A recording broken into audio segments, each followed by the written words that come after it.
ভারতে টি-20 বিশ্বকাপে বাংলাদেশের খেলা নিয়ে আইসিসি প্রতিনিধিদের সাথে বাংলাদেশ ক্রিকেট বোর্ড কর্মকর্তাদের আলোচনা হয়েছে। ম্যাচগুলি শ্রীলঙ্কায় স্থানান্তরের ব্যাপারে এই আলোচনা আইসিসির কাছে অনুরোধ করেছে বিসিবি। বাংলাদেশি সমর্থক, মিডিয়া এবং অন্যান্য স্টেক হোল্ডারদের নিরাপত্তা ও সুরক্ষার বিষয়ে সরকারের মতো বিসিবিও আইসিসি প্রতিনিধিদের কাছে উদ্বেগ প্রকাশ করে। আলোচনা সৌহার্দ্যপূর্ণ এবং পেশাদারিত্বের সাথে হয়েছে বলে বিসিবি সংবাদ বিজ্ঞপ্তিতে জানায়।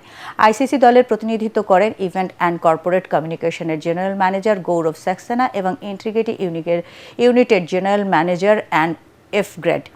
ভিসা জটিলতায় গৌরব সাক্সেনা ভার্চুয়ালি আলোচনায় যোগ দেন। বিসিবির পক্ষ থেকে সভাপতি আমিনুল ইসলাম বুলবুল, সহসভাপতি সাকওয়াত হোসেন এবং ফারুক আহমেদ, ক্রিকেট অপারেশনের চেয়ারম্যান নাজমুল আবেদিন ফাহিম এবং প্রধান নির্বাহী কর্মকর্তা নিজামুদ্দিন চৌধুরী উপস্থিত ছিলেন।